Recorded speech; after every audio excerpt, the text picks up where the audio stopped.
Bienvenidos al curso de análisis vectorial. Continuamos desarrollando el tema de integrales múltiples en el sentido de Riemann y este es el video número 15 que dedicamos al estudio de estos temas. Entonces vamos a desarrollar la noción o la definición de lo que significa la rotación de un campo vectorial F alrededor de una curva C. ¿Ok? Esa es la primera noción que voy a presentar. Entonces, para ello, nosotros vamos a considerar F, o mejor dicho, vamos a considerar primero un conjunto U contenido en R2. Vamos a pedir que este conjunto sea, vamos a pedir que sea abierto, vamos a pedir que sea conexo, vamos a pedir que sea acotado. Y supónganse que entonces miramos el borde del conjunto, eso me define una curva que la vamos a denotar por C y la vamos a considerar orientada positivamente. Orientada, vamos a escribir acá positivamente, ¿ok? Como lo hemos hecho en otros videos. Vamos a considerar entonces a partir de allí F una función de U en R2, vamos a pedir que sea de clase C1 de U, ¿ok? Y vamos a denotar por el área de C+, cuando lo escriba así, esto no va a ser otra cosa que el valor del área de la región encerrada por la curva. ¿Ok? En otras palabras, el área de C+, según lo que hemos establecido, sería el área de U. ¿Ok? Partiendo que la curva en R2 no tiene área. ¿Ok? Entonces, en estas condiciones, nosotros, para poder hablar de la curva orientada positivamente, supónganse que si este es el plano, ¿verdad? Y este es mi conjunto U, y yo estoy mirando la curva orientada positivamente, esta curva viene dada por una parametrización. La curva en función, la frontera, viene dada por una función que vamos a llamar lambda. Lambda es una aplicación que va de a a b en R2, específicamente va a estar definida de a a b en la frontera de U, ¿verdad? Pero vamos a poner en R2 y vamos a pedir que sea de clase C1 en AB. ¿Ok? Vamos a pedir que sea de clase C1 y entonces con todos estos elementos nosotros ahora vamos a definir el rotacional del campo F con respecto a la curva dada por la parametrización lambda como 1 entre el área de C+ multiplicado por la integral sobre C+ de F de S. ¿Ok? Este valor promediado es lo que se conoce como el rotacional o la rotación de F a lo largo de C. ¿Ok? Así se define la rotación de un campo a lo largo de una curva. Entonces, pónganle que este sea otra vez U, nos estamos moviendo, ¿ok? Nos estamos moviendo positivamente alrededor de la región sobre la curva y entonces en cada punto, pongámosle que aquí uno tiene un vector tangente y un vector normal a la curva y a la región. Este vector normal lo denotamos por n, este vector tangente lo denotamos por t y en la medida que nos vamos moviendo a lo largo de la curva vamos a tener ese par de vectores que de alguna manera nos van a permitir describir el comportamiento de la curva. ¿Ok?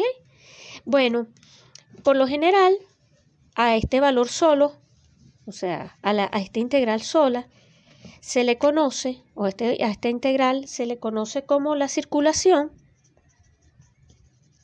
de F a lo largo de C. ¿Ok? Esa integral, si no es promediada, representa entonces la circulación. Y entonces, ¿cómo se va a definir la rotación de F en un punto de coordenadas P sub 0, por decirles algo, perteneciente a U. Bueno, para definir entonces ahora la rotación en un punto específico, la idea es la siguiente. Acá tengo otra vez mi región U, escojo un punto P sub 0 que esté allá adentro, construyo una bola de centro P sub 0 y radio épsilon de tal forma que la bola de centro P sub 0 y radio épsilon esté completamente contenida en U y después hago épsilon tender a 0. Esa va a ser la idea. Y entonces, en ese caso, el rotacional de F en un punto P sub 0 perteneciente a U se va a definir de la siguiente manera. Rotacional de F en P sub 0 va a ser igual a ¿qué cosa? Al límite, lo voy a escribir así, al límite, por acá chiquitico, cuando epsilon tiende a 0, de 1 sobre el área de, permítame escribirlo así, C sub E más, con respecto a la integral C sub E más de F de S, ¿ok? Donde C sub E más no va a ser otra cosa que el borde de la bola de centro P sub 0 y radio épsilon, ¿ok? Y claro, pongo C sub C más para indicar o para hacer énfasis en que si este es mi punto y esta es mi bola, yo estoy recorriendo la bola de tal forma que al tocar este extremo, el interior de la bola quede del lado izquierdo, ¿ok? Esto es recorrerla positivamente. Entonces, fíjense, explícitamente, si uno se realiza esos cálculos, ¿verdad? Si ahora denotamos o si pensamos que F tiene coordenadas M y N, donde M y N son funciones escalares de clase C1 en U, ¿ok? Y, insisto, partimos de que U es una región compacta, ¿ok? Ahora digamos que sea una región compacta. Por lo que les acabo de decir, fíjense, la integral sobre C sub E más de F de S no es otra cosa que aplicando, digamos, el teorema de Green, aquí aplicando el teorema de Green, gracias al teorema de Green, esto va a ser la integral doble sobre la bola de centro P sub 0 y radio épsilon, ¿de qué cosa? De la derivada parcial de n con respecto a dx menos la derivada parcial de m con respecto a di de x de y. Y ahora aquí aplicando el teorema del valor medio, ¿ok? Esto no va a ser otra cosa que el área de B sub 0 en el área de la bola de centro P sub 0 y radio épsilon, ¿ok? Multiplicado, aquí pongo acá por un ladito, multiplicado por la derivada parcial de n con respecto a dx en un punto de coordenadas x barra y barra, no tiene por qué ser igual a este punto P sub 0, y acá derivada de m con respecto a di, apretadito aquí, espero que se vea x barra y barra, evaluada en el punto x barra y barra, ¿ok? Esto es para algún punto de coordenadas x barra y barra perteneciente a la bola de centro P sub 0 y radio épsilon, ¿ok? Para algún punto allí.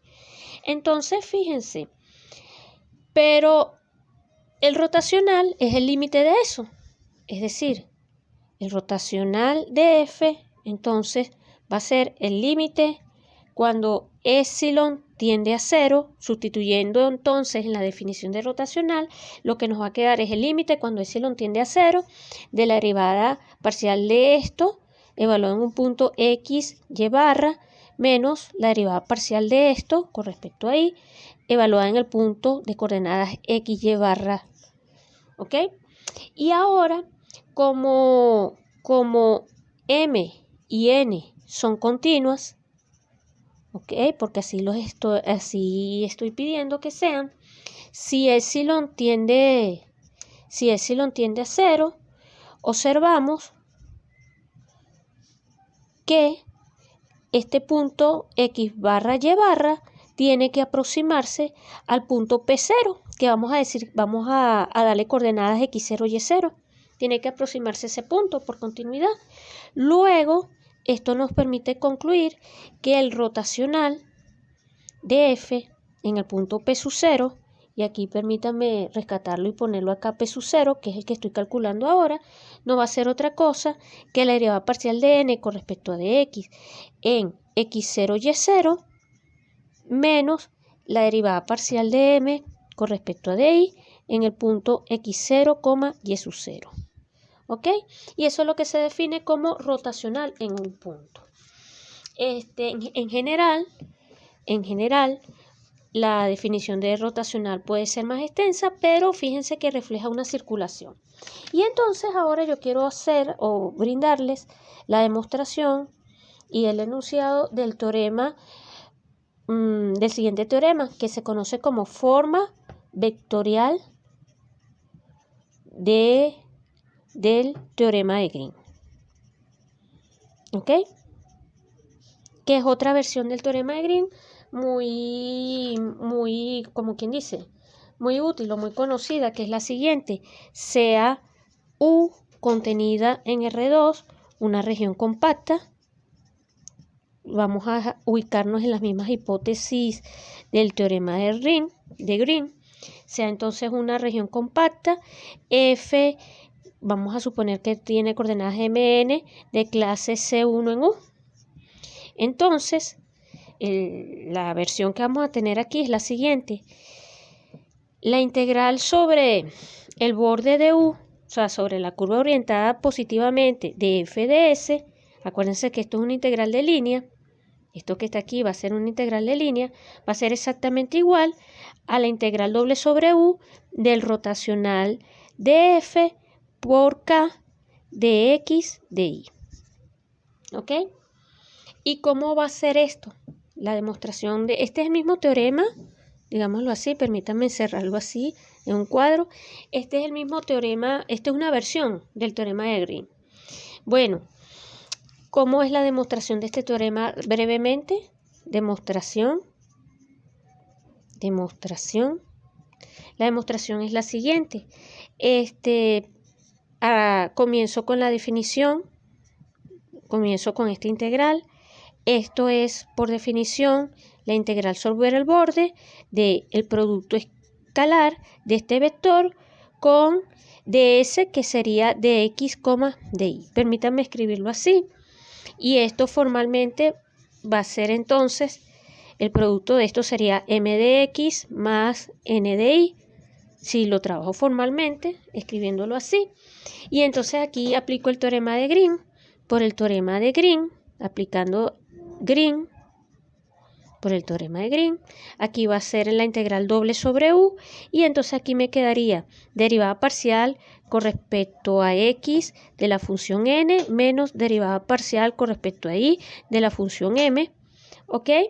Todo esto de x de y. ¿Ok? Pero fíjense que esto que está aquí va a ser igual, va a ser exactamente igual a la integral doble sobre U del rotacional de f por k de x de y. ¿Por qué? Porque, puesto que, si ustedes no lo han visto todavía, el rotacional de f se calcula de esta manera. Aquí pongo IJK. Acá voy a poner entonces dx, dy, dz. Y aquí voy a colocar las coordenadas m, n y 0. Esto es una manera de calcular el rotacional en general, ¿ok? Es una regla técnica, ¿no?, que nos permite.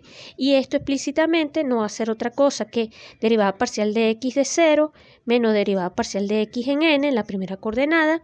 En la segunda me quedaría menos derivada parcial de x de 0 otra vez, perdón, aquí sería de y, de y de 0, estoy desarrollando después quedaría de x0 menos de,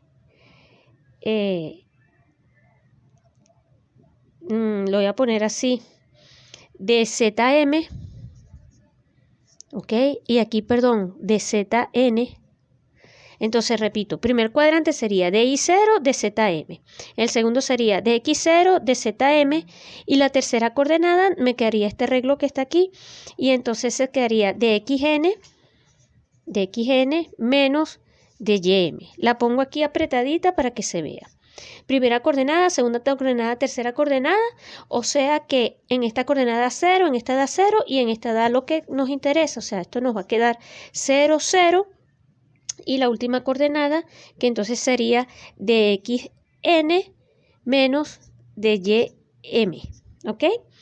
Y ahora si ustedes hacen, permítanme quitar esto ahora, si ustedes ahora este vector que está acá lo multiplican, este vector que está acá lo multiplican por el vector de coordenadas 0, 0, 1, que sería el vector K, esto no es otra cosa, esto nos permite concluir que esto que está aquí por esto les va a dar, cuando hagan exactamente el producto de estos dos vectores, les va a dar parcial de n con respecto a de x menos parcial de m con respecto de y, que es lo que dice el enunciado del teorema.